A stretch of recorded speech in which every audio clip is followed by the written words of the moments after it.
en fait, moi, j'avais très envie quand même qu'on passe à un moment par la case Frank Capra. Parce qu'on le sait peut-être un tout petit peu moins aujourd'hui, mais Frank Capra, ça a été et ça reste un des cinéastes très importants du cinéma hollywoodien. C'est quelqu'un qui a eu énormément de succès dans les années 20, mais surtout dans les années 30. Les années 30, c'est son âge d'or à lui, aussi bien d'un point de vue commercial, d'un point de vue artistique et d'un point de vue critique aussi. C'est quelqu'un qui est extraordinairement reconnu. Et puis sa carrière dans les années 40 et 50 va peu à peu battre un peu de l'aile. Et il s'arrêtera de tourner finalement assez tôt, en 61.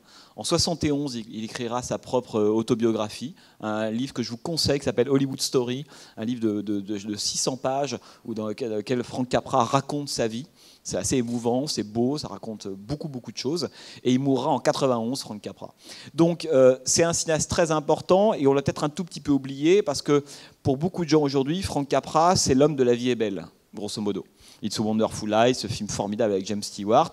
Et quand on a dit ça, on a tous en tête évidemment cette petite ville idyllique, presque une sorte de carte postale, d'image d'épinal de la petite ville américaine dans laquelle vit cet homme George Bailey qui un jour va être ruiné et vous souvenez sans doute de ce film généralement qui passe toujours à Noël ou qu'on passe toujours à nos gamins à Noël. C'est un des rares films familiaux pas trop débiles qu'on peut passer en groupe. On peut dire là on va voir à la fois La vie est belle, Frank Capra et un film qui est effectivement très très beau.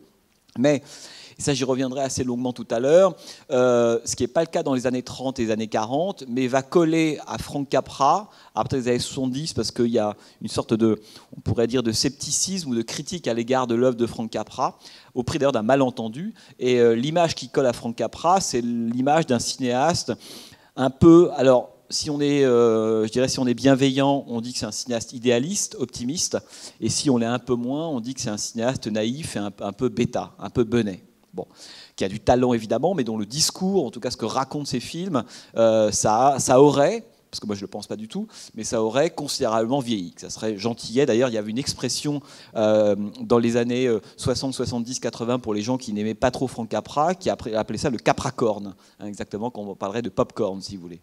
Cette espèce d'une sorte de mièvrerie, si vous voulez, quand on voit un film de Frank Capra, c'est très beau, mais c'est extrêmement mièvre, extrêmement simpliste, etc.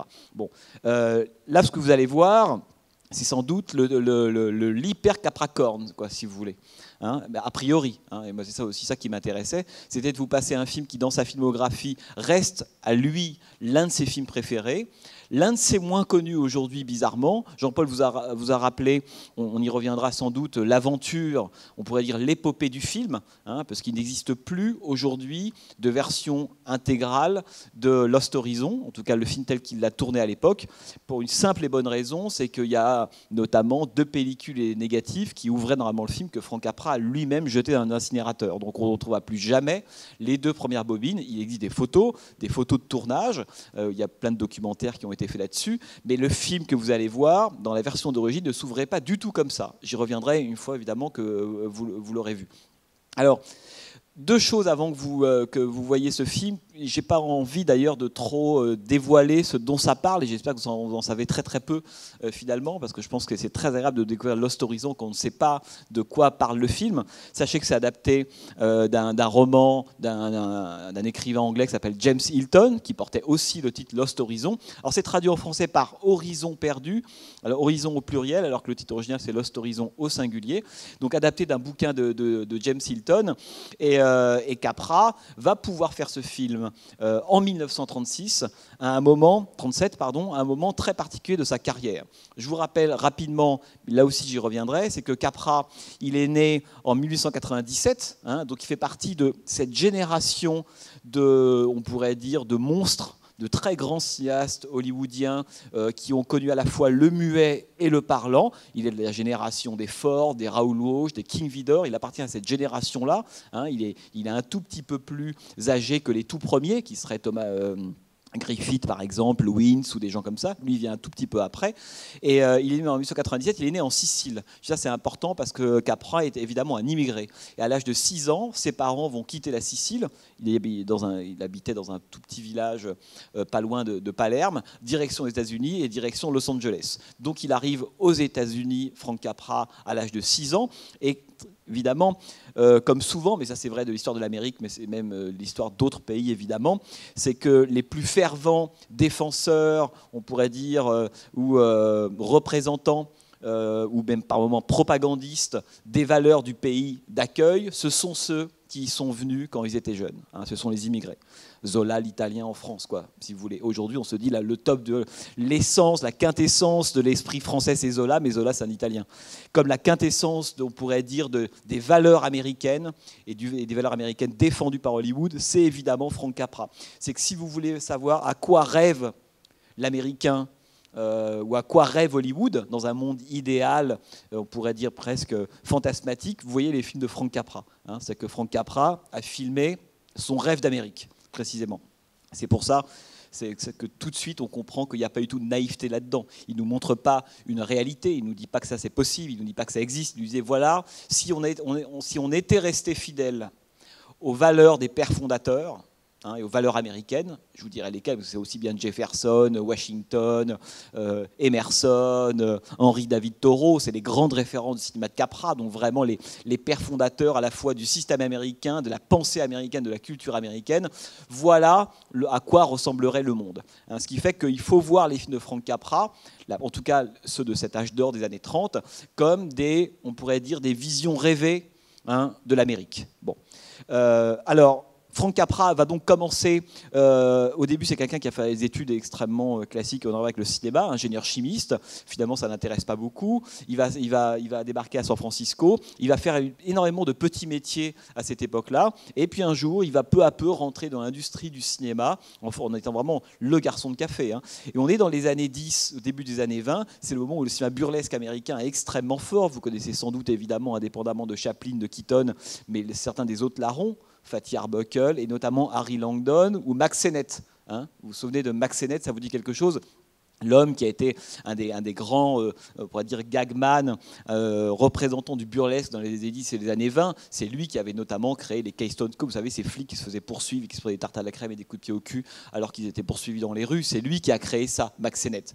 Et Frank Capra va être embauché au début pour écrire des gags, tout simplement, pour Mack Sennett et bientôt pour Harry Langdon.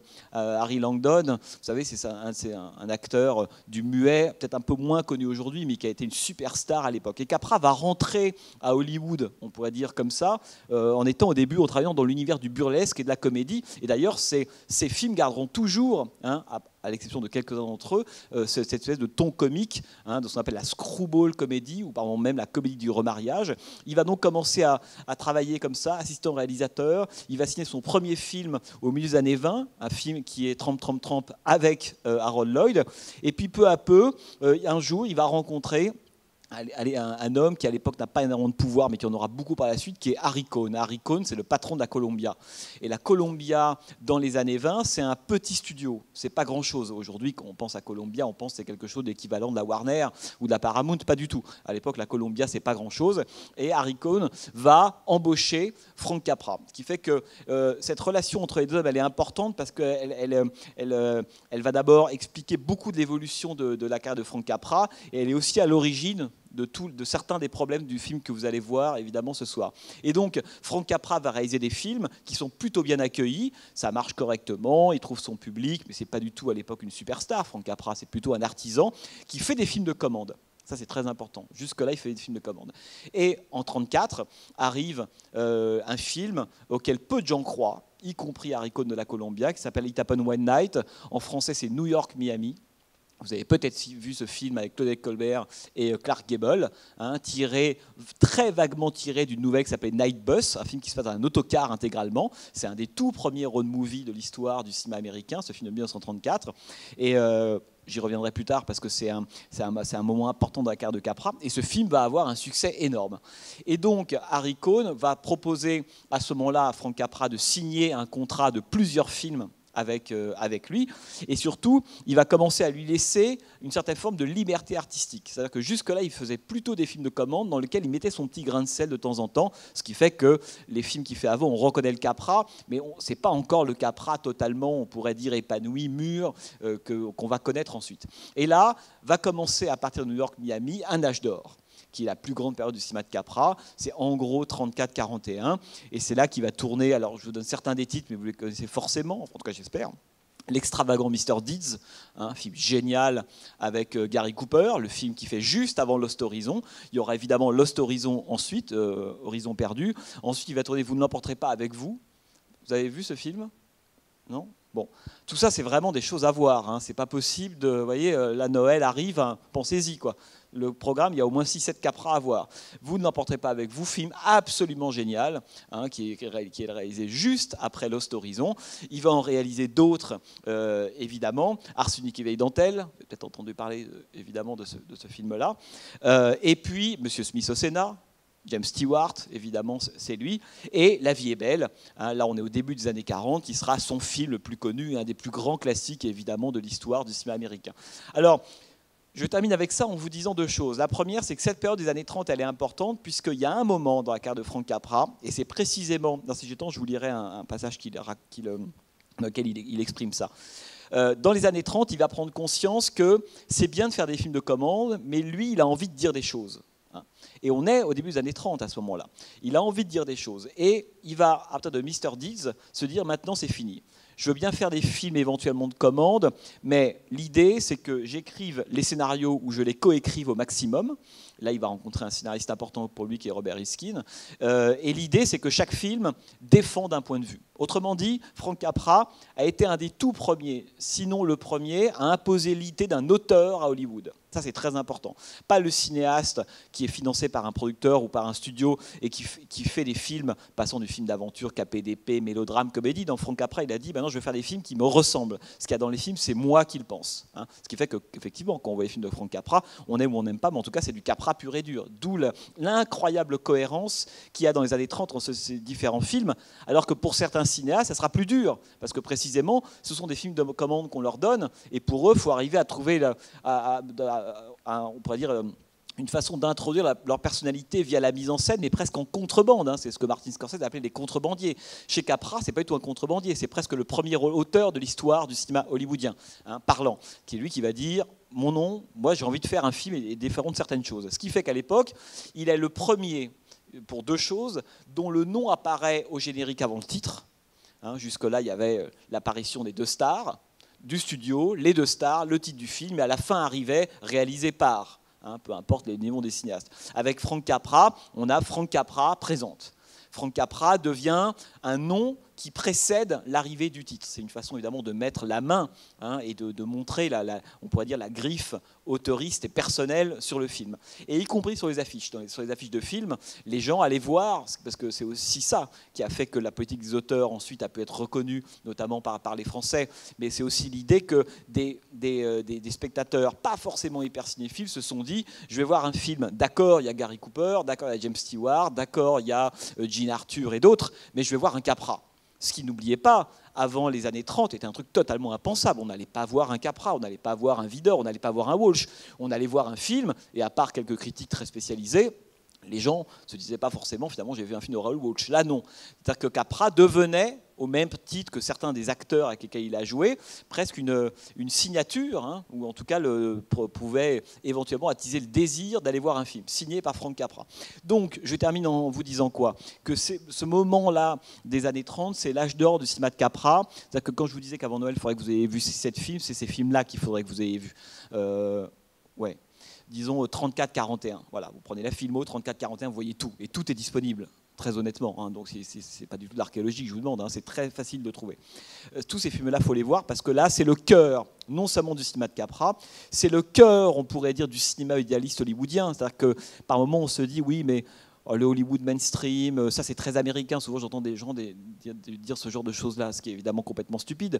Mais si ça avait un début, si ça avait une once d'intelligence, c'est à ça que ça renverrait. C'est-à-dire que la version idéalisée de l'Amérique, c'est Capra, évidemment, qui l'a filmé. Et Lost Horizon, qui est donc le film qui fait au mi-temps, un peu plus tard, mais en gros au mi-temps de sa carrière, mais en tout cas au milieu des années 30, c'est un film qui est... je ne veux surtout pas dévoiler l'histoire, il faut juste que vous sachiez que c'est à l'époque un des films les plus chers de toute l'histoire du cinéma parlant. Et Harry Cohn, le producteur de la Columbia, avait dit à Frank Capra, qui lui avait amené le roman en disant ça pourrait faire un film formidable. Il l'a découvert un jour dans un train, je vous dirai plus tard comment.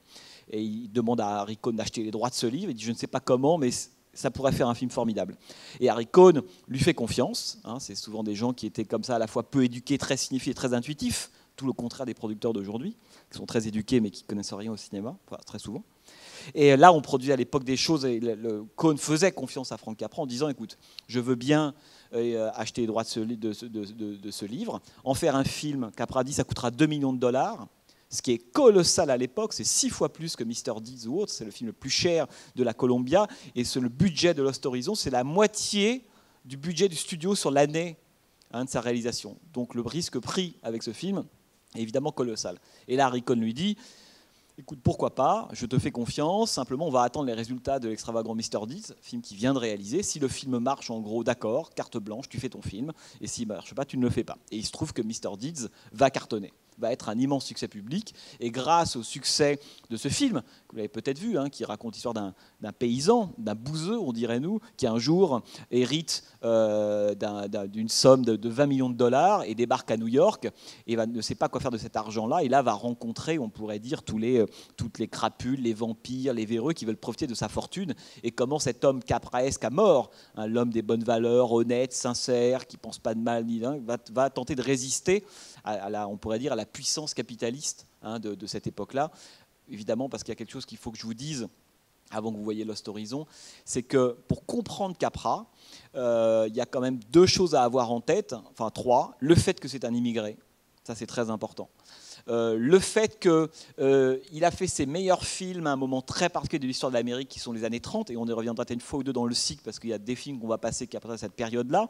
En l'occurrence, je pense à William Wellman, que vous verrez. Les années 30, c'est évidemment ce qui suit le krach boursier de 29, c'est le moment de la dépression, et tout le cinéma de Capra est totalement imbibé par ça, hein, par ces centaines de milliers de gens jetés sur les routes, par la pauvreté qui gagne l'Amérique dans les années 30. C'est très important pour comprendre les films de Capra. Et le troisième élément, pour bien comprendre à mon avis, ces films et Lost Horizon, c'est évidemment la guerre, la Seconde Guerre mondiale, hein, puisque Capra fera des films de propagande, une série de films de propagande pour les soldats américains qui partent sur le front, et notamment en France. Hein, Why We Fight, pourquoi nous combattons, c'est Capra qui va, on va dire, coordonner tous ces films qu'on va montrer aux soldats pour leur expliquer pourquoi ils vont se battre, pour leur donner le moral. Il était le chef du service du moral pendant la guerre, Frank Capra, pour qu'ils aillent se battre, hein, sur le front européen. C'est important parce que la guerre, si vous avez cette idée-là en tête, on sent qu'on est quelques années, évidemment, avant la Seconde Guerre mondiale, mais Capra a la prémonition de quelque chose de terrible qui est en train de se préparer. Hein. Et vous allez à un moment donné entendre le discours d'un personnage, on a un sentiment d'entendre un prophète. Et Capra avait ça vraiment en tête. Voilà. Ce qui fait qu'on a un idéaliste, mais pas du tout ni un naïf, ni un niais, évidemment. On y reviendra sur tout ça un peu plus longuement tout à l'heure. Donc voilà, Lost Horizon, comme l'a dit donc tout à l'heure Jean-Paul, c'est une version, il n'existe pas de version intégrale malheureusement, mais c'est à ce jour la version la plus complète qui existe du film. Voilà. Bonne projection.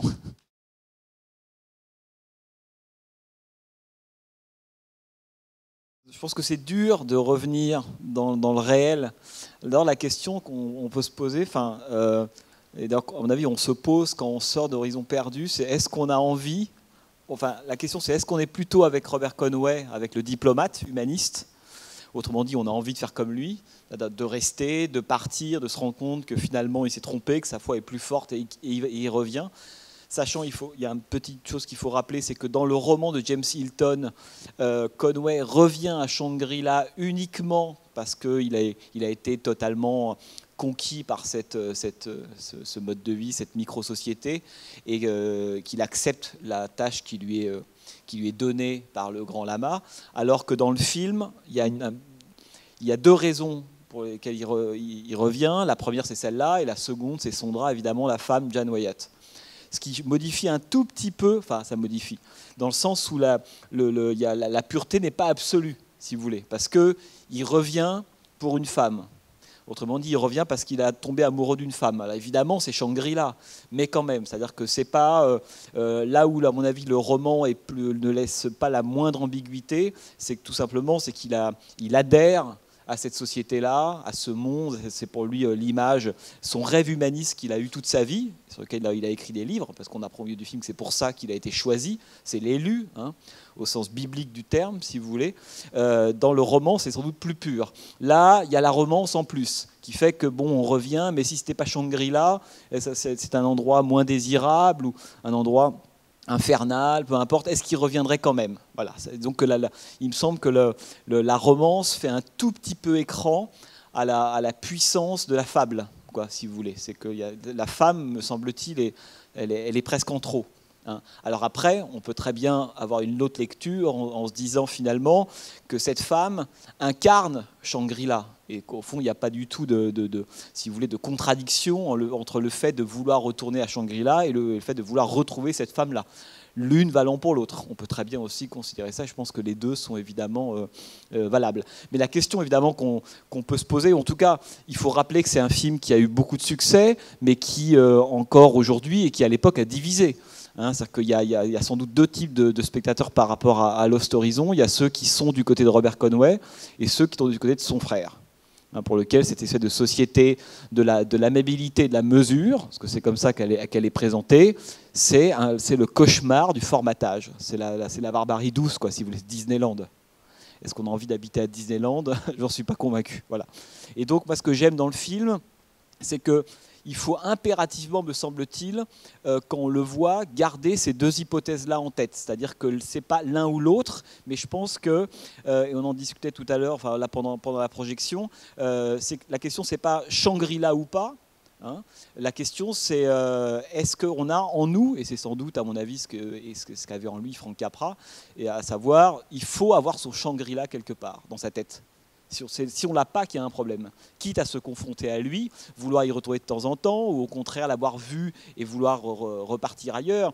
Mais cette espèce d'hypothèse humaniste folle, naïve, c'est un conte de fées, hein, que vous avez vu, évidemment. Hein. C'est pas du tout un film réaliste. C'est ce qui garantit le fait qu'on a encore une part d'humanisme en soi. Si on n'a pas de Shangri-La, si on n'a pas cette espèce de micro-monde idéal, hein, dans lequel les valeurs sont celles des valeurs humanistes, et j'y reviendrai, des valeurs, encore une fois, des pères fondateurs américains, la sincérité, l'honnêteté, le travail lié à son labeur, l'absence de violence, l'absence d'économie, de cupidité, d'égoïsme, d'individualisme, enfin tout ce qui caractérise la société, la civilisation des années 30 après le krach de Wall Street selon Frank Capra, et qu'il a filmé dans tous ses films. Si on n'a pas, en fait, on pourrait dire, cette société-là en tête, ce qui dans le film est appelé le outside world, hein, j'aime bien cette idée qu'il y a une inversion totale et que le monde, l'inconnu, une fois qu'on est à Shangri-La, c'est évidemment le nôtre, hein, alors que la norme devient cet endroit-là. Si on n'a pas ça en nous, on n'a plus cette trace d'humanisme. Et je pense qu'à mon avis, quand on voit le film, il faut le prendre d'abord comme un conte de fées, comme une fable. Hein, ne cherchons pas le côté réaliste ou pas.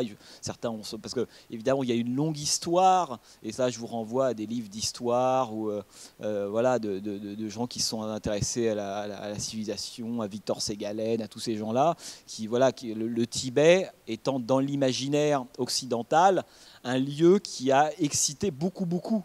Hein, aussi bien, alors on pourrait presque dire aussi bien les grands voyageurs, Ségalen par exemple dans son Grand Voyage, l'homme qui a écrit tant sur l'exotisme, s'était arrêté aux limites du Tibet. Il y a eu la ville de Lhasa, hein, que les Occidentaux ne pouvaient jamais pénétrer. Les habitants de Lhasa ne voulaient pas qu'ils rentrent. Donc pour eux, Lhasa, c'était vraiment le Graal, c'était Shangri-La, un endroit logé au Tibet.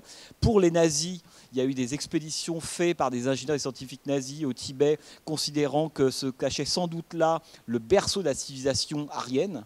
Pour eux, le Tibet, c'était ça. Alors, ce qui est intéressant, c'est que chacun a son Shangri-La. Vous voyez ce que je veux dire, hein, c'est que c'est évidemment une métaphore absolue, qu'il est situé évidemment au Tibet. Le livre est adapté du roman, mais le Tibet, c'est, si vous voulez, une des images multiples de toutes les utopies qu'on a au fond de nous. Hein. Sachant que le Shangri-La, c'est une reformulation de l'Utopia de Thomas More. Hein, vous avez peut-être lu ça, 1516, et il y en a eu évidemment plein de différentes versions comme ça de ces lieux édéniques, quoi, si vous voulez, le paradis perdu, hein, le jardin d'Éden. C'est ça que le film figure. Alors, je ne vous ai pas dit grand-chose du tournage, mais il y a quelque chose que raconte. Je vais vous lire un petit. J'ai ramené le livre, l'autobiographie de Capra, pour vous lire un petit extrait justement sur la façon dont Capra se mettait lui-même dans ses films. Mais il faut rappeler que lorsque le film est tourné, d'abord le tournage est un tournage assez homérique. Vous imaginez bien qu'ils ne sont pas partis au Tibet pour tourner Lost Horizon. Le film il a été tourné dans 2 endroits à Los Angeles, enfin en Californie. Le premier endroit, c'est le ranch. C'est un ranch quelque part vers Burbank, à Los Angeles, où ils ont reconstruit la lamasserie, que vous voyez, intégralement reconstruite. Tous les plans de loin, elle a été construite en miniature. Tous les plans de la vie à l'intérieur de Shangri-La ont été véritablement construits dans des studios. Là, il faisait 40 degrés. Je dis ça parce que c'est intéressant de dire qu'il faisait 40 degrés quand il tourne ça. Et puis, toute la première partie du film et toute la dernière partie, le moment où ils sont dans l'avion, l'avion s'est écrasé, ils commencent à avoir froid, ils sont récupérés par des Tibétains, il y a la Grande Marche de l'Alaska, toutes ces séquences-là, avant d'être récupérées par les gens de Shangri-La, ça a été tourné. Alors on se dit, mais où ils sont allés tourner ça? Je ne sais pas, en Alberta, quelque part au Canada, pas du tout. C'est que Capra, lui, voulait impérativement qu'on croit à cette première demi-heure-là. J'y reviendrai après, parce qu'il y a une vraie rupture dans le film. Il y a en gros la première demi-heure, et puis à l'arrivée à Shangri-La, on a presque le sentiment que ce sont 2 films différents.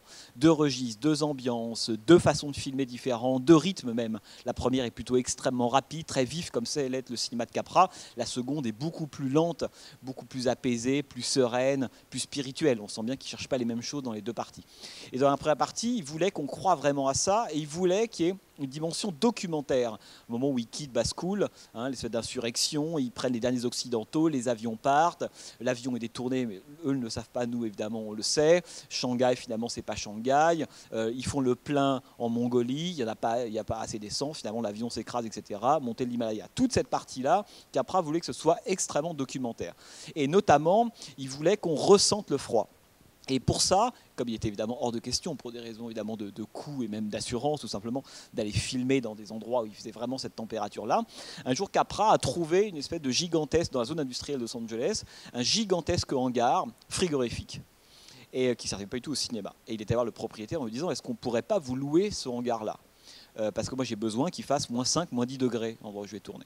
Le type a un peu hésité, a dit finalement oui, mais ça va être très compliqué, parce que ça pose un nombre de problèmes incalculables de tourner dans un endroit si froid. Évidemment, la pellicule d'humidité sur les caméras, les ampoules qui sautent, enfin ça a été homérique. Le tournage de la première demi-heure de film a été homérique. Parce que lui voulait qu'ils aient vraiment froid. Il voulait notamment, alors c'est drôle ce détail, parce que ça me fait toujours penser à Titanic de James Cameron, c'est qu'il voulait qu'on puisse voir l'haleine condensée, le froid de la respiration, vous savez. Alors la seule chose qui atteste en fait, dans un film, que les acteurs ont vraiment froid, avant le numérique, c'est ça. C'est-à-dire que si vous pouvez me dire tout ce que vous voulez, qu'il fait -10 degrés, -15, -30, mais si les gens sont dehors, et lorsqu'ils respirent, ou dans l'avion, quand c'est écrasé, et que je ne vois pas de buée sortir de leur bouche, d'haleine condensée, je n'y crois pas. Je sais que ce n'est pas vrai. Et souvenez-vous que James Cameron, lorsqu'il tourne Titanic, évidemment, à un moment du naufrage et de la fin du film, on est censé être dans un environnement évidemment glacial. Il était hors de question de faire tourner les acteurs dans un endroit pareil, donc il faisait pas très chaud, mais l'eau était quand même tiède de Titanic, et ils ont rajouté numériquement l'haleine. Alors je dis ça parce que, comme quoi, ça serait un autre débat, mais cette croyance à l'époque, elle n'est pas du tout entachée par le doute. Aujourd'hui, quand je vois quelque chose sur un écran de cinéma, à moins d'avoir l'œil aguerri, on peut l'avoir à certains moments, mais on peut se faire aussi avoir à d'autres moments. Je ne sais jamais si ce que je vois a eu lieu ou pas, ou si c'est vrai ou pas.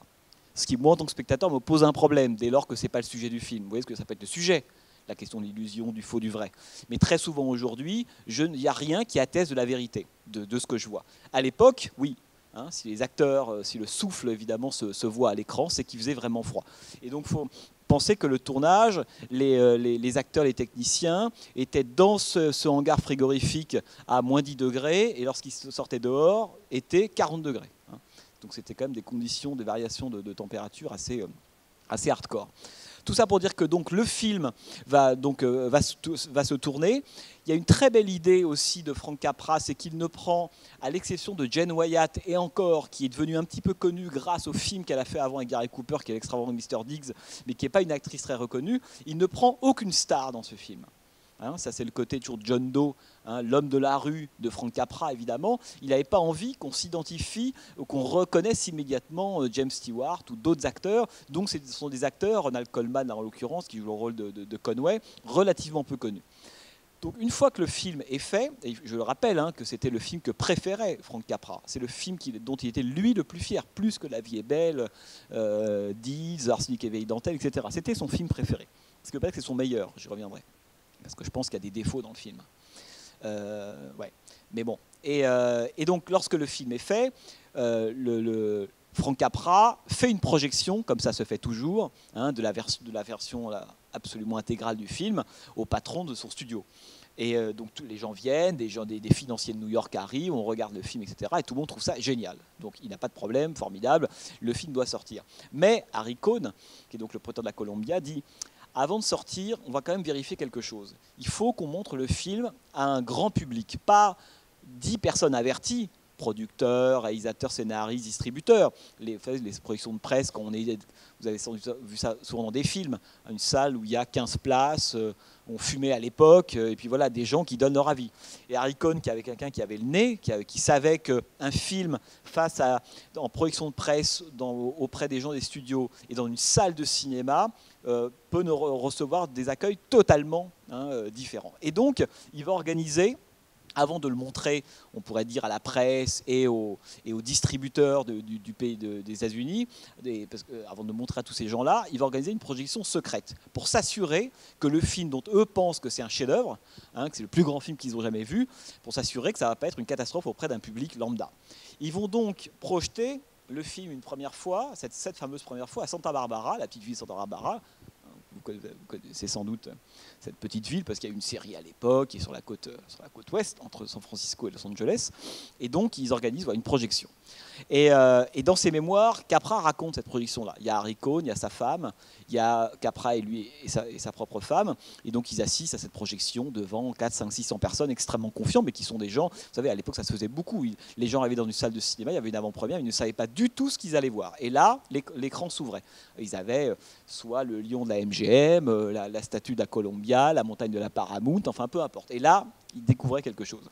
Et Capra raconte, on pourrait dire, l'expérience traumatique de la première projection publique de Lost Horizon. Là, le film commence, mais pas le film que vous voyez, j'y reviendrai. Le film s'ouvre dans la version que Capra va filmer, au début, comme un flashback. C'est-à-dire que ce que vous voyez à la fin, sous une version développée, est placé au début. Autrement dit, on a cet homme qui nous raconte l'histoire de Robert Conway et de sa bande. Il nous raconte Shangri-La, il nous raconte comment il a tenté de le récupérer, de le garder, et comment cet homme s'est échappé pour finalement rejoindre son rêve fou et Shangri-La. Et là, deux bobines précisément, cut, et on va suivre, sous la forme d'un flashback, l'aventure que vous avez vue là. Bon. C'est cette version-là qui est projetée à l'époque à Santa Barbara. Catastrophe absolue. Les gens n'arrêtent pas de rire pendant tout le film. On trouve ça complètement ridicule. Quand ils partent à la fin, il y a cette phrase de Capra qui dit, il rencontre quelqu'un, il ne sait pas que c'est le réalisateur qui est là, évidemment. Il dit, celui qui a fait ce film-là, il faudrait le fusiller. Donc Capra, évidemment, est totalement déprimé. Donc il va rester. Donc le film est bloqué. On attend de savoir quoi faire, grosso modo. Personne n'a la solution. Ni Harry Cohn, le distributeur, ni Frank Capra. Et Capra, pendant des jours et des jours et des jours, va tenter dans sa tête de tourner le problème en se disant mais quelle est la clé ? Qu'est-ce qui fait que ce film, dont moi et puis d'autres considérons que c'est un des plus beaux films qu'on ait jamais fait, un film absolument sincère, hein, il n'y a pas tant de films que ça, c'est d'une sincérité absolue. Comment se fait-il que ce film-là ne marche pas ? Et Capra a une idée. Au bout de 2 semaines, il se dit, voilà il va en salle de montage, il va voir son monteur, il lui dit, voilà ce que tu vas faire. Les 2 premières bobines, tu les enlèves. Hein, et le générique commence au moment de l'évacuation de la ville de Basse-Coul. C'est là que le film va commencer, dit Capra. Et pas ces longues séquences au début, on supprime le principe du flashback, si vous voulez. Et Capra a cette intuition-là. Il va voir Harry Cohn et lui dit, voilà, j'ai l'idée, le générique arrive au bout de 2 bobines. Cohn lui dit mais ça va tout changer, oui. En tout cas, on n'a plus rien à perdre. 2 millions de dollars de budget. Hein. Disons qu'un film comme ça qui ne marche pas, c'est le studio qui coule intégralement. Tout le monde joue évidemment extrêmement gros. Et Cohn lui dit bon bah écoute, si tu penses que c'est ça qu'il faut faire, pourquoi pas. Et donc il met la séquence générique commence au moment de l'évacuation de la ville qui est à la frontière chinoise. Et là le film donc part en projection publique hein, et c'est parti. Donc, et là le film fait un carton intégral. Et donc Capra se rend compte qu'en ayant supprimé les 2 premières bobines du film, autrement dit en ayant projeté directement le spectateur à l'intérieur de ce film à la fois documentaire, dans une ville qu'on ne connaît pas, il se passe des choses qu'on ne comprend pas vraiment, en ayant supprimé les 2 bobines d'ouverture, en ayant supprimé la structure en flashback du film, le regard du spectateur change complètement.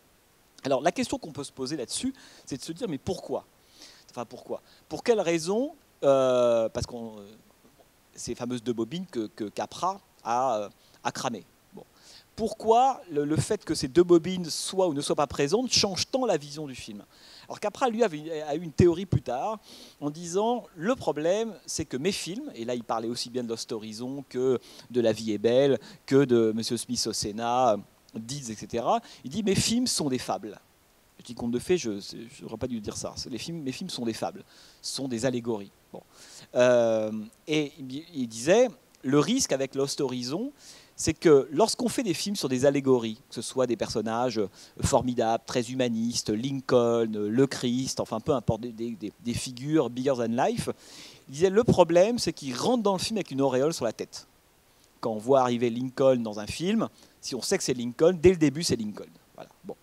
Et lui considérait que avec le flashback, donnait une auréole, si vous voulez, au personnage avant même qu'il ne soit intervenu. C'est-à-dire que le film s'ouvrait avec des gens qui avaient déjà découvert Shangri-La, qui avaient adhéré à la mode de vie humaniste, etc. Ce qui fait que quand on les découvrait au bout de 2 bobines, on ne découvrait pas le Conway qu'on voit là, simple diplomate anglais qui pourrait avoir une petite carrière sympathique dans son pays. On découvrait un homme qui est déjà hors norme, qui a vécu quelque chose, qui a connu un endroit que personne ne connaît et qui a accepté une tâche absolument gigantesque, une tâche quasi, je dirais divine, en tout cas une tâche presque mystique, quoi, si vous voulez. Et donc Capra disait, la raison pour laquelle, selon lui, les gens ne croyaient pas, en tout cas à l'évolution, au parcours du personnage dans la première version par rapport à la seconde, c'est que la première leur mettait une auréole sur la tête tout de suite. Ça en faisait des êtres d'exception. Alors qu'on sait que le principe de tous les films de Frank Capra, c'est qu'on part généralement c'est lui ces films s'appellent quand même Meet John Doe, hein. C'est l'homme de la rue en français. Ce sont des gens absolument ordinaires, comme vous et moi, à qui il va arriver quelque chose d'extraordinaire. Hein. C'est ce parcours-là qui intéresse Capra. Et ce quelque chose d'extraordinaire, généralement, c'est, on pourrait dire, une chance et une peine. La chance, c'est ils vont gagner beaucoup d'argent, ils vont recevoir une fortune, peu importe. Quelque chose va transformer, modifier leur situation. Et la peine, c'est que, transformant leur situation, ça les met dans une position et un statut social qui va provoquer l'égoïsme, la cupidité, la jalousie des autres. Mr. Deeds étant un truc typique. Cet homme, on a pu voir dans un film de Douglas Sirk, vraiment l'américain agrarien, paysan typique, qui vit dans sa petite ville, qui joue du tuba, vraiment l'humaniste à la Capra typique. Un jour, il récupère, on lui donne, enfin, un héritage lui est donné de 20 millions de dollars, ce qui à l'époque évidemment colossal, et là il change de statut, et tout le problème c'est que change de statut, il change de milieu social, et là il doit faire face à une civilisation qui lui en veut, qui va tenter évidemment de l'écraser, de le formater, etc. Et tout le problème c'est qu'à la fin, dans la plupart des films de Capra, il y a un coup du sort. C'est pour ça que j'y reviendrai, parce que les scénarios de Capra, ils sont toujours faits en 3 temps, et le dernier moment, c'est le moment où il se passe un truc extrêmement étrange, qui fait que, finalement, Dietz, par exemple, grâce à sa sincérité, son honnêteté, arrive à retourner, on pourrait dire, à la fois le peuple, les méchants, et d'un seul coup, chacun voit sa bonté intérieure ressurgir. Ce qui est fascinant dans cette structure des films de Capra, c'est beaucoup on dit mais c'est complètement naïf, c'est comme si des personnages qu'on a vus pendant 2 heures s'acharner sur un honnête homme, hein, humaniste, pouvaient d'un seul coup être changés. Vous avez peut-être, pour ceux qui ont vu, vous n'emporterez pas avec vous, certains l'ont vu parmi vous, non ? Qui est un film hyper intéressant, parce que c'est le film qui suit juste Lost Horizon, et qui pourrait être presque vu comme une sorte de déclinaison ou de codicile de ce film-là, mais dans l'Amérique, Wall Street, New York, réel. Bon. Dans ce film-là, on a, je vous le dis en 2 secondes parce que c'est pas inintéressant, on a une famille. qui s'appellent les sycamores. Les sycamores, parce que chez Capra, il y a eu plein de Shangri-La jusque-là. Il y a eu plein de petites sociétés, de petites familles, de petits couples dans lesquels la vie était édénique. Et si vous voulez, Shangri-La, ce n'est que la version à l'échelle du monde de tous les petits Shangri-La qu'il y a eu dans tous les films de Capra. La petite ville de Bedford Falls, par exemple, dans La vie est belle, c'est Shangri-La. Avant que le personnage ait envie de se suicider, pour ceux qui ont James Stewart, pour ceux qui ont vu le film. Mais avant ça, c'est Shangri-La. D'ailleurs, c'est ce moment-là que va s'amuser à pasticher Joe Dante au début de Gremlins, hein, pour ceux qui s'en souviennent. Gremlins, ça part de La vie est belle de Frank Capra. D'ailleurs, il y a des citations permanentes au film de Capra. Autrement dit, Shangri-La, c'était ça. C'est pas à peine d'aller quelque part aux confins du Tibet pour trouver un monde idéal avec des gens qui s'entendent, où les vraies valeurs, on pourrait dire, de solidarité, de sincérité, d'humanisme, etc., sont là. C'est cette petite ville. Bon. Et ce qui est fascinant, c'est que donc, vous n'en parlez pas avec vous, cette petite famille Sycamore a choisi de vivre hors du système capitaliste et des banquiers. Ils vivent quasiment au cœur de Wall Street. Or, ils habitent dans une petite maison qui fait partie d'un grand plan de reconstruction immobilière dirigé, organisé par des banquiers de Wall Street, qui, rappelons-le, dans les années 30, n'ont pas très bonne presse aux États-Unis à cause de la dépression. Hein. C'est peu de le dire. Donc, vous avez vu ce qu'est celui qui, dans le film, sort de là, c'est presque une sorte de banquier, hein, si vous voulez. L'industriel véreux, il vient directement du krach de 29. Hein. Enfin, c'est le commentaire de Capra, évidemment. Et à l'époque, pour les spectateurs, on sait très très bien à quoi ça renvoie. Le banquier, au milieu des années 30, est un criminel. C'est ça qu'il faut avoir en tête. Et alors, cette petite famille qui vit donc de ce qu'ils ont envie de faire, ben voilà, où chacun exploite ses propres singularités, ses propres talents, sans économie. À un moment donné, ils se donnent une fois de l'argent d'une main à l'autre, mais ça semble être presque une erreur dans le cadre qu'on puisse donner de l'argent pour acheter quelque chose. C'est vraiment une économie parallèle à l'intérieur de l'économie boursière américaine. Mais cette petite maison, là, que dirige le génial Lionel Barrymore, qui est un peu le patriarche de cette petite famille, ce petit Shangri-La au cœur de Wall Street, cette petite maison, elle gêne le plan de reconstruction. En gros, on doit tout raser et créer des buildings, etc. etc. Bon. Et lui s'oppose à la vente. C'est un scénario que vous avez revu plein de fois, et notamment dans un film de Michel Gondry qui s'est beaucoup inspiré, pour ne pas dire plus, de ce film de Frank Capra, qui est Beacon Rewind. Je ne sais pas si ça vous dit quelque chose. Je ne sais pas plus le titre français. Voilà, soyez sympa, Robin. Et je ne sais pas si vous vous souvenez, Mia Farrow, dans le film, hein, l'association collective d'une bande d'habitants qui vont tenter de préserver, vous vous souvenez ça, hein, de ce cinéma, etc. C'est du Capra, mais de A à Z. C'est presque une sorte de reprise de vous l'emporterez pas avec vous, vous l'emporterez pas, ça fait référence à une phrase dans le film où il dit vous pouvez amasser toute la fortune que vous voulez, avoir 2, 3, 20, 70, 2000 milliards de dollars, vous ne l'emporterez pas avec vous. Hein, c'est ça que ça veut dire, au moment de votre mort. C'est à ça que la phrase fait référence. Et donc ce petit vieux s'oppose à ça.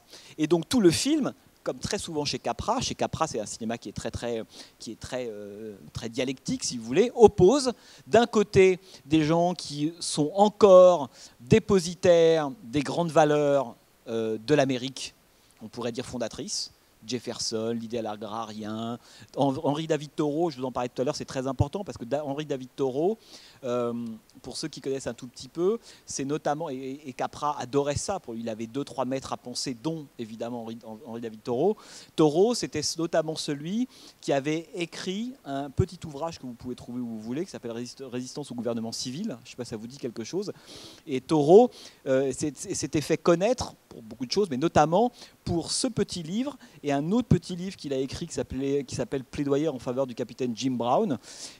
Jim Brown, c'était un abolitionniste au moment de la guerre de sécession et qui un jour, pour protester contre ce qu'il considérait comme une injustice d'État, a mis feu à une espèce de fabrique d'armes. Le problème, c'est que l'affaire a dégénéré, insurrection, riposte des policiers, 3 morts. Et Brown a été arrêté et pendu. Et Henri David Thoreau, à l'époque, a écrit un texte pour s'opposer à ça, prenant la défense de Brown. Et ce qui est fascinant, c'est que dans tous ces écrits-là, Henri David Thoreau disait toujours, ça c'est un truc qui est typiquement américain, y compris même encore aujourd'hui d'ailleurs, c'est qu'ils ont une sorte on pourrait dire, de confiance relative en l'État. Pour eux, l'État est au service de l'individu. Autrement dit, si à un moment donné, la justice qui est délivrée par l'État est injuste, il ne faut pas la respecter. Hein, cette espèce, c'est pour ça qu'Henri David Thoreau d'ailleurs sera tant utilisé par les hippies dans les années 60-70 et encore aujourd'hui, très souvent dans les mouvements contestataires américains, il y a toujours un type qui sort son bouquin d'Henri David Thoreau parce qu'il est presque au fondement de la résistance salutaire à un État oppressif. Voilà, c'est quelque chose de très très fort. Nous, on a, me semble-t-il, beaucoup moins ça. Nous, on avale beaucoup de couleuvres. Là-bas, beaucoup moins. Hein. Dès que l'individualisme, la propriété, la liberté individuelle est possiblement mise en péril, même si ce n'est pas le gouvernement, alors là, peu importe, il y a non seulement un droit, mais un devoir de s'y opposer de résistance. Donc, vous voyez, c'est l'éternel problème dans le cinéma américain, entre l'individu et le collectif, entre le gouvernement et les intérêts particuliers. C'est un sujet très sensible, ça, dans le cinéma américain, que beaucoup de films ont mis en scène. D'ailleurs, on en reparlera sans doute un petit peu au moment du Rebelle, de la production du Rebelle de King Vidor, qui est encore un cinéaste obsédé par cette question-là. Le peuple, oui, l'individu, oui, mais où est le curseur, quoi, hein, bon. Et tout ça pour dire que donc, dans ce film de Capra, on a l'opposition entre, d'un côté, le patriarche à la Thoreau. D'ailleurs, très symboliquement, à un moment donné, il y a un inspecteur des impôts qui arrive, qui lui dit « Vous n'avez pas payé vos impôts depuis 33 ans, je crois, l'âge du Christ. » Et l'autre lui dit « Mais non, je n'ai pas payé les impôts, pourquoi faire? Je ne reconnais pas le droit à l'État d'utiliser mon argent. Et s'il le fait, c'est pour des choses qui ne m'intéressent pas, que je considère comme pas valides. » Alors l'autre, complètement interdit, on n'a jamais porté à un niveau philosophique la question de la... Nous, ça serait bien qu'on fasse ça aujourd'hui, hein. Mais là, eux, pas du tout. Et donc le type... Pourquoi je dis ça? Parce que ce micro-exemple dans ce film de Capra est une citation très directe d'un texte de Thoreau, hein, dans la résistance au gouvernement civil, puisque Thoreau lui-même avait décidé à un moment d'arrêter, pour lutter contre la politique esclavagiste des États-Unis, avait décidé lui-même d'arrêter de payer ses impôts. Et il avait justifié dans ce livre-là, je considère que je n'ai pas donné mes impôts à un État qui n'abolit pas l'esclavage. Voilà, c'était la position de Thoreau, donc devoir de résistance. Et quand Capra donne à ce personnage de Lionel Barrymore ce petit échange, pourquoi vous ne payez pas les impôts, il fait très directement référence, que Thoreau, c'est un truc qui est très, très, très connu par les Américains, parce que c'est partie de ces quelques textes classiques, si vous voulez. Il fait très directement référence à Thoreau, et d'ailleurs, dans d'autres films, le nom de Thoreau reviendra. Mais voilà, je dis ça parce qu'il y a 3-4 noms qui structurent la pensée de Capra. Et donc ce personnage est opposé à son contraire, qui est le banquier. Le banquier, à la fois snob, cupide, sans aucun sentiment, incapable d'élever son fils, qui est joué évidemment par James Stewart. Enfin, vraiment, on pourrait dire le capitalisme, l'oppression dans toute sa splendeur, face à un petit homme qui, lui, tente difficilement de faire vivre l'idéal américain face au capitalisme qui, au fond, ne vise qu'à le détruire. Bon. Et là où le nœud du film, est passionnant, c'est que le fils du banquier va tomber amoureux de la fille de Thoreau, quoi. En gros, c'est ça. Donc évidemment, ça va créer un paradoxe pas possible. Alors, ce qui est très très beau dans ce film, je ne vous dis pas la toute fin, mais je vais vous dire quand même un tout petit peu d'un truc, c'est que on voit bien que Capra fait souvent émerger, alors c'est pour ça qu'on y reviendra là, en se demandant mais où est l'autre là? Où est le hors-champ négatif? Où est la structure ou les individus contre lesquels on se lève? Et c'est à la fois la qualité et le problème de Lost Horizon.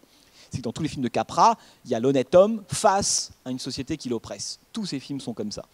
Et à la fin de Vous l'emporterez pas avec vous, mais comme à la fin de Deeds ou de tous les films de Capra, ce qui est très très beau, c'est qu'il y a un coup de force scénaristique systématique qui fait que finalement, un dialogue va pouvoir s'engager entre les deux ennemis jurés du film, entre les deux modes de vie, entre les deux grands mouvements, si vous voulez, de vie, de pensée, etc., qui fait que, à la fin, on a les deux personnages qui se sont détestés, qui incarnent deux îles de l'Amérique totalement opposées. Finalement, vous savez, aux États-Unis, tout se résout toujours dans une chanson. Il l'avait déjà montré dans New York, Miami, dans son film de bus, là, en 1934. Et là, ils vont prendre tous les deux un harmonica, symbole de la liberté, on pourrait dire, et ils vont jouer ensemble une musique. Et c'est complètement fou qu'on se dit, mais dans quel conte de fées on est? Cette espèce de banquier qui a 70 ans, qui a la tête du méga empire, il va prendre son harmonica avec le vieux d'une espèce de petite baraque, genre les vieux de la vieille, et puis il va jouer l'harmonica, et ça y est, il va être converti aux valeurs de Jefferson et de Thoreau. Et c'est comme ça que ça marche chez Capra. Autrement dit, il ne nous dit pas, c'est réaliste, il nous dit, il y a un coup de force scénaristique, on est du côté du miracle, hein, mais voilà ce à quoi je crois, à quoi il croit.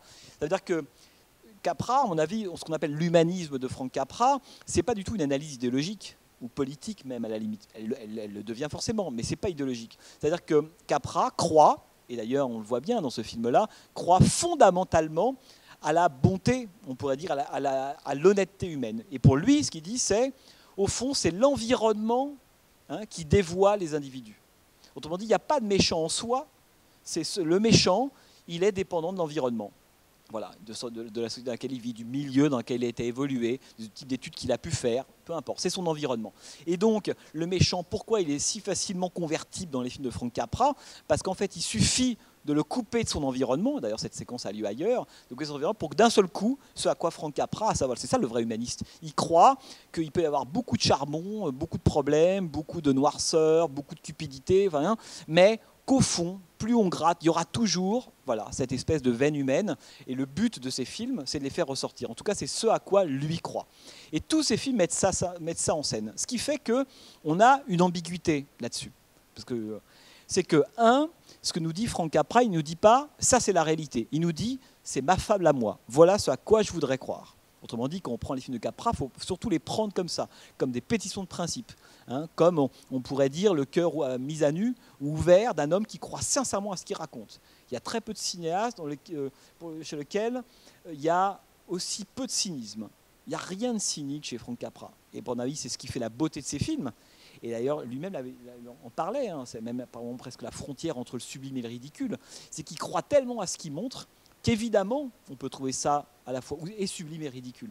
Parce que la protection du cynisme ne fonctionne pas chez lui. Voilà ce à quoi il croit vraiment.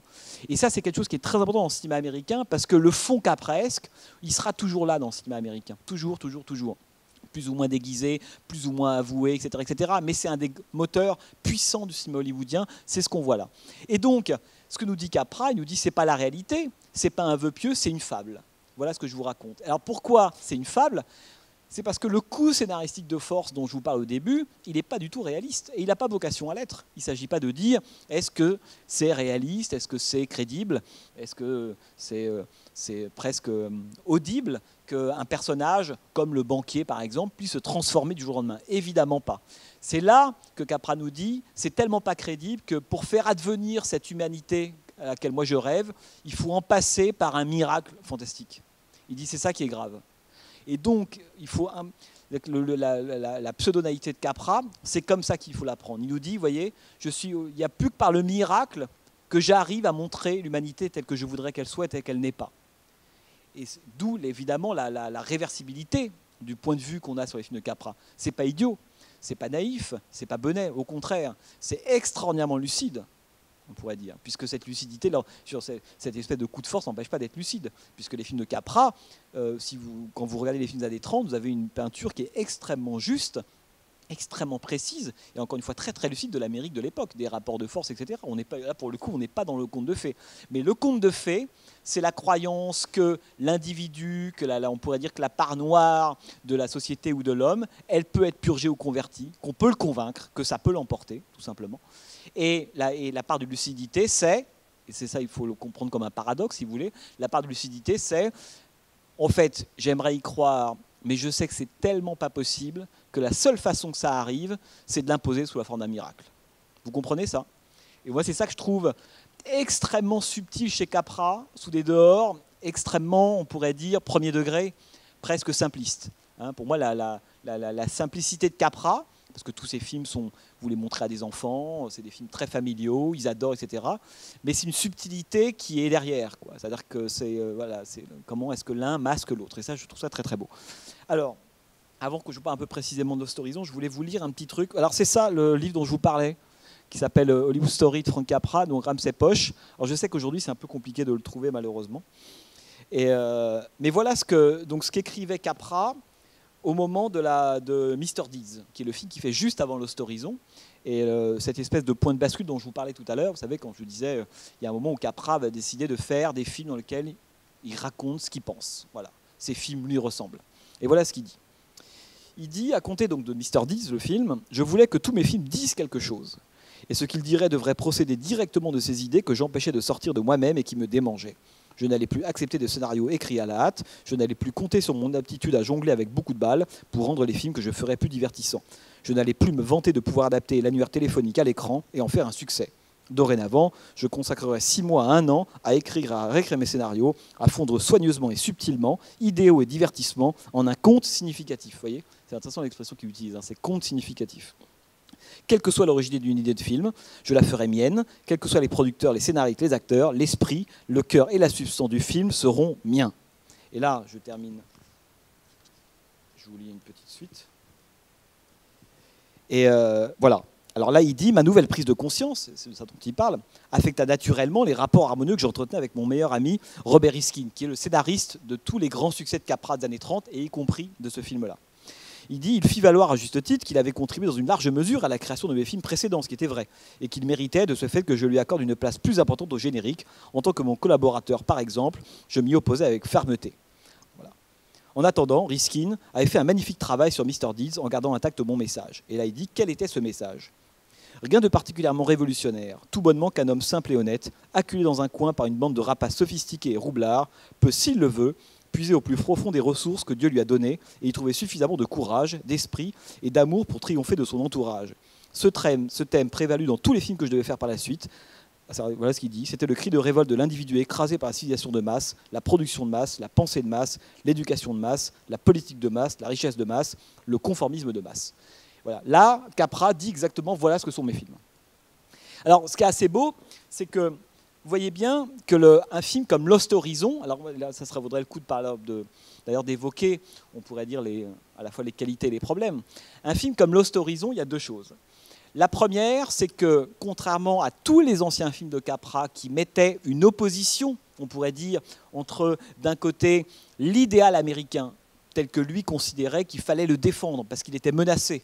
Les années 20, le krach boursier, le capitalisme, la production de masse et sa longue litanie, hein, le formatage, hein, l'aliénation des individus, l'idée d'un seul coup que le travailleur n'allait plus travailler des fuites de son travail, n'allait plus pouvoir monnayer ça, mais serait en gros un rouage, les temps modernes de Chaplin. Tout ça, il le voit arriver, évidemment, comme d'autres, hein, Frank Capra. Jusque-là, il opposait, on pourrait dire, l'honnête homme à ce système-là. Dans tous ces films, on a ce schéma-là. Et puis, coup de force, et miraculeusement, pour un temps, le temps d'un film, et c'est bien d'y croire, il peut y avoir, on pourrait dire, un retour aux idéaux fondateurs à la fin du film.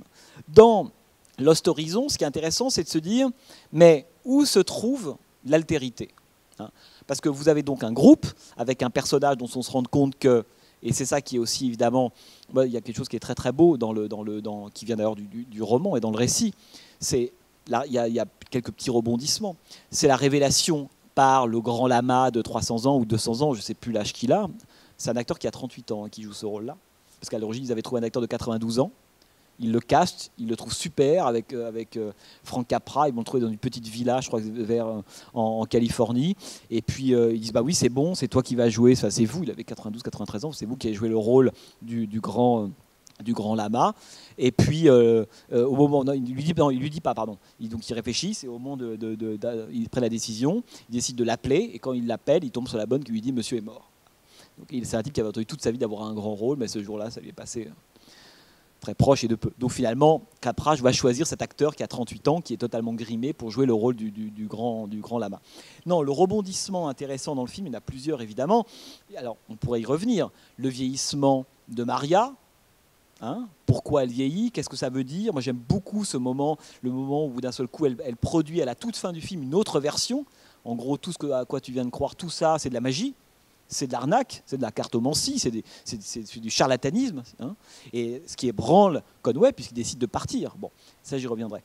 Mais le rebondissement, c'est évidemment le fait qu'on apprend que le lama, le fameux père Perrault, j'y reviendrai, parce que c'est une drôle de société qu'on a là, puisqu'on a en gros un père chrétien, le père, il s'appelle le père Perrault, dans une société vaguement bouddhiste, qui va nommer comme repreneur de l'affaire, sans un truc péjoratif, un laïc. C'est ça, hein, lorsqu'on raconte le truc. Et ça, c'est évidemment... Alors, je ne vais pas m'étendre là-dessus, mais c'est un truc qui est très intéressant chez Capra. Hein. Capra, c'est un spirituel. C'est quelqu'un...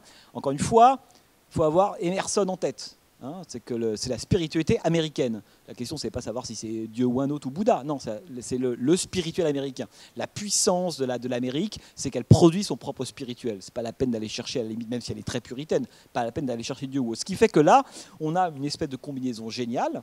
D'abord, qui nous fait croire que les catholiques romains et les tibétains, c'est grosso modo la même chose. Ils peuvent s'entendre et qu'on va nommer un laïc, hein, pour prendre en charge la suite du Grand Lama. Bon, je vous laisse cogiter à ça, mais c'est intéressant que ça intéresse évidemment Capra. À la fin, c'est John Doe qui devient l'héritier de cette grande idée. Ce n'est pas un espèce de grand gourou qui débarque avec des capes violettes. Non, je vais prendre la suite, pas du tout. Hein, c'est le James Stewart qui devient le plus grand. Parce que ça, c'est un truc typiquement américain. Les grands hommes ont été John Doe. Hein, la fameuse poursuite du bonheur, le grand idéal américain, c'est que n'importe qui peut devenir le plus grand homme des États-Unis. Tout le monde peut devenir Lincoln. Bon, tout le monde peut devenir Grant, si vous voulez. Et donc Capra a besoin, et c'est ça que je trouve assez beau dans le film, à un moment donné, de faire descendre, on pourrait dire, des cieux mystiques, hein, Shangri-La. Oui, bon, il y a eu le père, tout le monde illuminé, etc., Chang, etc. Ouais. Mais à la fin, c'est James Stewart, hein, qui l'emporte. Il revient à ses fondamentaux, en dépit d'un film qui utilise beaucoup des images de spiritualité, des métaphores bibliques, enfin la fausse croix qui est à l'entrée de Shangri-La, enfin l'espèce de la croix de bois qui sert de repère. Hein, le seuil, c'est une sorte de croix de bois par terre inversée, vous la voyez. Bon. Donc en dépit de tout ça, à la fin, c'est Robert Conway, l'homme qui s'est éduqué, qui a écrit des livres, le laïc, hein, qui va reprendre Shangri-La. Ce qui veut dire qu'il y a une croyance que Shangri-La doit être le berceau de valeurs humanistes, indépendamment des religions qu'on a. Puisque l'idée, c'est qu'on va pouvoir accueillir des étrangers, et surtout qu'on va pouvoir accueillir l'humanité que la guerre qui arrive va mettre sur le carreau. Parce que c'est ça le grand discours du Grand Lama.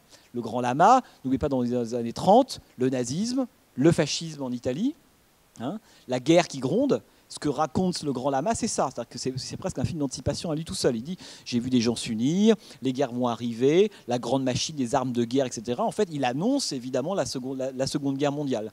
Et alors, ce qui est assez beau, c'est que généralement, les utopies, c'est plutôt d'avant la catastrophe.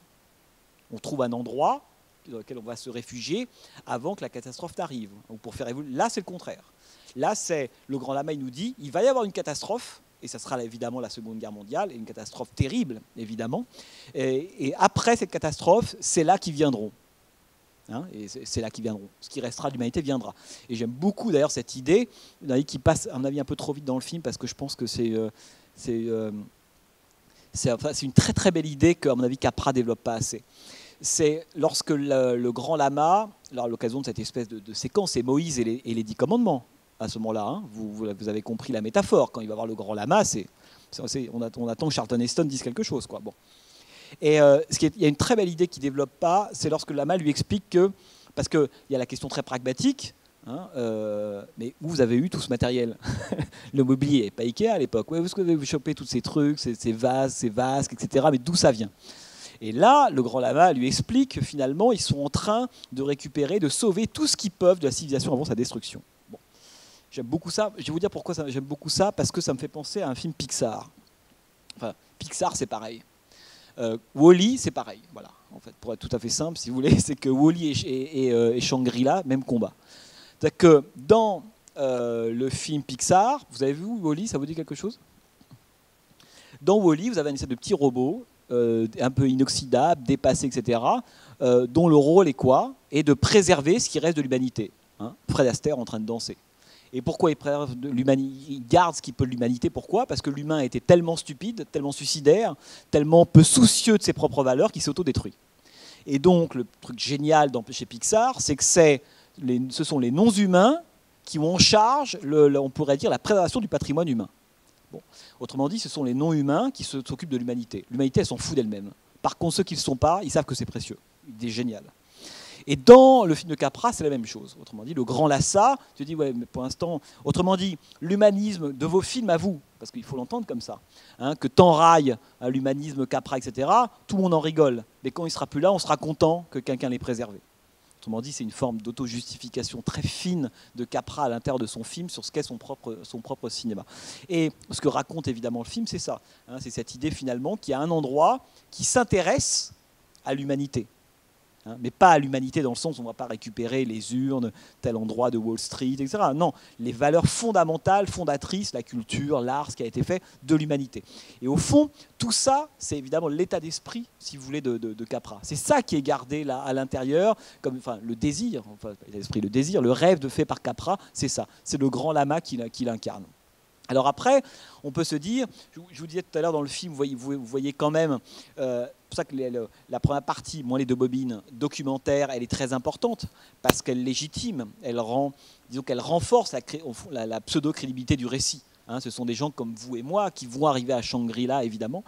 Et après, on peut avoir différentes réactions vis-à-vis de ce petit monde-là. Enfin, moi, il me semble. C'est pour ça qu'il y a quelques personnages. Je ne reviendrai pas sur Conway, qui est évidemment le plus important, mais il y a le frère. Le frère, lui, c'est l'horreur. Encore une fois, c'est parce que lui n'a pas encore eu accès à cette espèce d'humanité qui a touché son frère. Lui, il est encore dans un mode de vie qui est le mode de vie des banquiers de Wall Street. Il est pressé, il veut s'en sortir, il veut faire carrière. Il ne comprend pas. Ce n'est pas qu'il ne comprend pas, c'est qu'il est littéralement aveugle à ce qu'il y a devant lui. Bon. Alors que le frère, Robert Conway, ce qui est très très beau, me semble-t-il, dans le film, c'est que, et c'est ce que nous dit Capra, il nous dit, il y a deux façons de considérer le trajet de Conway. Ou bien on se dit, voilà, le type était effectivement diplomate anglais, une succession d'événements l'ont amené là. C'est ce qu'on croit pendant la première partie du film. Et puis là, comme il voit une femme superbe, des enfants, des petites flûtes, que des pigeons, là, enfin, bon. Moi, ça me stresserait, un truc comme ça, cela dit. Hein. Mais bon, lui, il trouve ça super. Bon. Et donc voilà, il y va, et il est converti, le grand lama lui fait sa super grande leçon, voilà, le type c'est la secte, c'est un peu la secte Moon, quoi. Et là, à la fin, bon, il n'a plus envie d'en partir. Mais il y a un détail qui change évidemment tout ça, c'est qu'on l'a fait venir. Hein, et pourquoi on l'a fait venir? Parce que l'homme a écrit des ouvrages, et dans ces ouvrages-là, il avait déjà, non pas théorisé, mais produit le désir, hein, c'était un peu son horizon perdu à lui, c'était Shangri-La. Autrement dit, ce que nous raconte le film, c'est qu'évidemment, là pour le coup, il n'y a pas de miracle. C'est qu'on ne trouve, autrement dit, son Shangri-La, on comprend bien qui est une métaphore absolue, hein, on ne trouve son Shangri-La qu'à condition de l'avoir quelque part logé au fond de soi. Si on ne l'a pas déjà, on ne trouve pas. C'est pour ça que le frère, lui, ne l'a pas. Ça ne veut pas dire qu'il ne l'aura pas, mais là, il ne l'a pas. Autrement dit, Shangri-La, c'est quelque chose qui préexiste à lui-même. C'est ça que je trouve très très beau dans le film. Et pourquoi lui, évidemment, comprend, s'adapte, trouve finalement c'est son paradis à lui, c'est parce que c'est quelque chose qu'il a cherché comme, en fait, Shangri-La, c'est le contre-champ de l'Outside World. Et l'Outside World, pour Frank Capra, c'est quoi? C'est le monde qui dévoie les valeurs, on pourrait dire, de l'idéal américain, tout simplement. Et c'est ça, à mon avis, que le film fait me semble-t-il, hein, fait très bien fonctionner. Hein. Alors après, on peut considérer, en tout cas c'est ce que je ressens moi quand je vois le film, c'est que Capra, c'est un cinéaste quand même de la rapidité, de la comédie. Et on voit, on pourrait dire, le côté assez virtuose des séquences d'ouverture, très très belles. Ça va vite, c'est rapide. Je crois que c'est avec Howard Hawks, un des premiers cinéastes à avoir compris qu'il y avait un drôle d'effet au cinéma. C'est que quand deux acteurs se parlent, enfin deux personnages se parlent à une certaine vitesse, quand ils sont filmés, qu'on les voit sur un écran, il y a un effet de ralentissement produit par la projection sur un grand écran. Et il trouvait que les comédies pâtissait de cette espèce de ralentissement étrange. En fait, ça allait beaucoup trop lentement. Et c'est lui qui a eu l'idée de faire accélérer la diction, le rythme des répliques aux acteurs. Howard Hawks étant un maître de ça, ou Preston Sturges pour ceux qui savent qui c'est. Quand vous voyez un film de Howard Hawks, c'est vertigineux, la vitesse à laquelle les gens parlent dans ces films-là, et même d'ailleurs se chevauchent, les répliques se chevauchent entre elles. Et déjà chez Capra, il y a ça. C'est vraiment le premier qui a eu cette idée-là, de faire accélérer la diction, ce fait que les personnages vont extrêmement vite. Donc toute cette première séquence, on pourrait dire, on est du point de vue de la forme complètement du Capra. Moi, il me semble que la seconde partie, comme on est dans un film unique chez Capra, c'est-à-dire qu'il est dans son rêve. C'est toujours très dangereux de filmer son propre rêve. C'est bien de le filmer comme un horizon, comme un fantôme, comme un miracle, ce qui est le cas de tous ces autres films. Mais là, il patauge dedans. Là, il est dedans. Et moi, l'histoire du cinéma prouve que quand on s'approche, quand on filme son rêve, on se plante toujours. Ce qu'il faut, c'est qu'on soit hanté par son rêve. Il ne faut pas qu'on le filme. Et là, il le filme. Et donc, on peut considérer, il y a sans doute, il y a un ralentissement qui va évidemment avec l'initiation, la découverte du personnage de Conway. Mais sans doute, si vous avez en tête d'autres cinéastes qui sont beaucoup plus forts, à mon avis, du point de vue de la poésie des images. La force de Capra, c'est pas la poésie des images. Je pense à des cinéastes comme Michael Powell, si vous regardez Une question de vie ou de mort, si vous regardez Une question de vie ou de mort, Les chaussons rouges, ou le génial, qui se passe au Tibet, j'ai un trou de mémoire, le Narcisse noir, ou si vous regardez Douglas Sirk, pour ceux qui connaissent Douglas Sirk, là encore un autre obsédé par David Toro, Emerson, etc., il manque sans doute à Lost Horizon, à mon avis. Je parle du point de vue des trouvailles de mise en scène, par moments des formes de magie, une forme de poésie, si vous voulez. Les décors sont formidables, mais il manque par la mise en scène quelque chose qui serait un peu de l'ordre spirituel au-delà de la croix inversée, des cloches et des you-you sur la bande-son. Et je pense qu'à mon avis, c'est sans doute ce qui fait qu'on considère parfois ce film-là comme un film sans doute très important pour Capra. Il fallait qu'il le fasse, ce film. Et encore une fois, ce film qui est une sorte de film où il crée sa bulle, alors qu'il a été au contact de l'Amérique de l'époque, des années 30, il a parlé de plein de choses, évidemment, du sort des pauvres, des gens jetés sur les routes, des banquiers, du capitalisme, de l'exploitation des opprimés. Là, il va créer sa bulle intégralement pour ne plus avoir à filmer Wall Street et juste dire l'outside world. Donc il est au cœur de son fantasme, il est au cœur de son désir, on pourrait dire, et c'est aussi pour ça que beaucoup de gens ont trouvé que Lost Horizon était un film qui est à la fois sans doute important, très important pour Capra, mais qui est un film plutôt mineur dans sa propre filmographie. Et c'est quelque chose qu'on peut d'ailleurs, à mon avis, entendre, si vous voulez. Voilà, maintenant c'est à vous. Est-ce que certains d'entre vous n'ont pas du tout aimé le film ?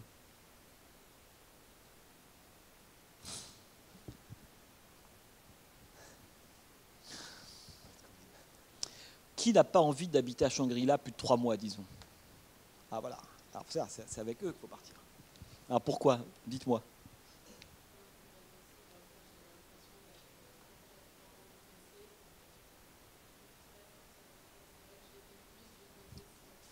Ah ouais ?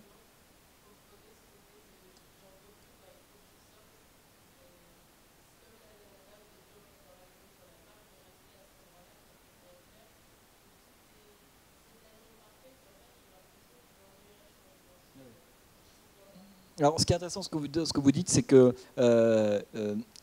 lorsque le film sort, il reçoit des interprétations et des lectures complètement différentes, enfin, indépendamment des spectateurs.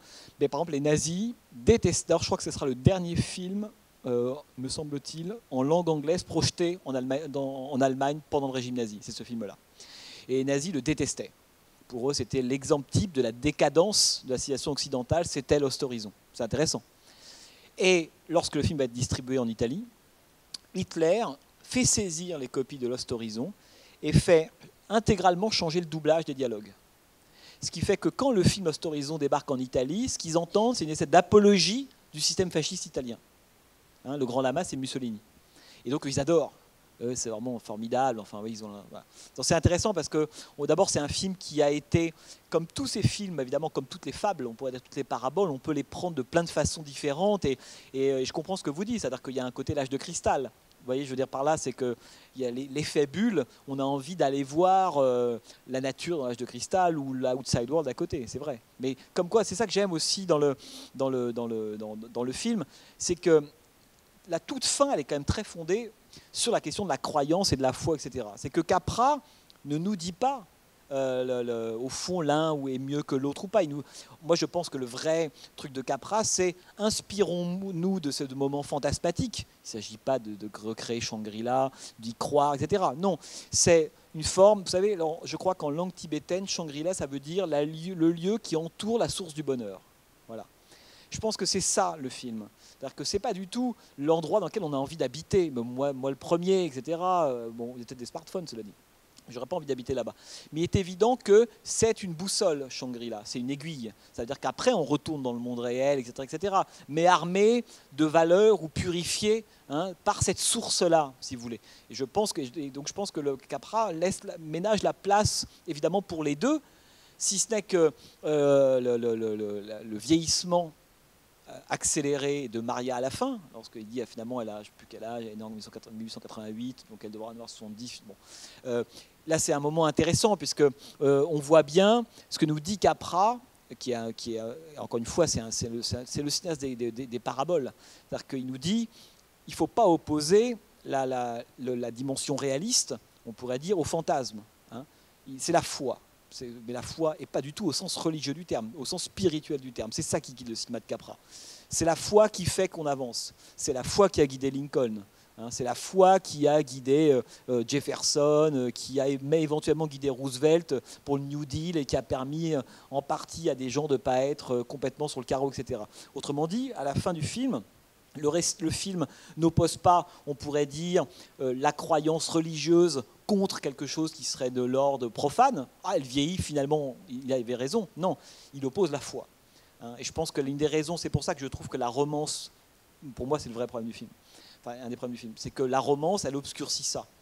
J'aurais adoré qu'il n'y ait pas de Jane Wyatt, même si elle peut l'incarner, je comprends, en tant que métaphore, mais qu'il y retourne uniquement guidé par sa foi. C'est ça le moteur de Coleman. Et c'est à la fois son moteur, mais c'est une foi qui provient de bien avant Shangri-La. Confère, ses livres, etc. On a cherché l'élu là-dedans. C'est Matrix, quoi, si vous voulez. Hein, c'est The One, c'est lui, quoi. C'est ça que je trouve aussi beau dans le film. Mais c'est vrai que c'est un film à rapprocher de beaucoup d'autres utopies, hein, parce qu'il y a eu, dans les années 70, il y a beaucoup, on parlait de l'âge de cristal, mais il y a beaucoup de films qui sont faits, l'utopie c'est quelque chose qui a toujours guidé le cinéma américain, et c'est même amusant que vous revoyez même des films qui ont travaillé ça, Le Graal, l'Atlantide, les mondes perdus, on est vraiment là-dedans. Mais je pense que mais Capra le filme littéralement comme une construction fantasmatique. Hein. Il faut pas le... Et c'est pour ça que ce que j'aime aussi, là, pour le coup, c'est que les décors, c'est-à-dire que la vue qu'on a de Shangri-La quand il franchit cette espèce de seuil, la biblique, là, lui, il va redescendre le Golgotha, c'est un peu ça, hein, l'idée. Là, on a l'impression qu'on est devant une image.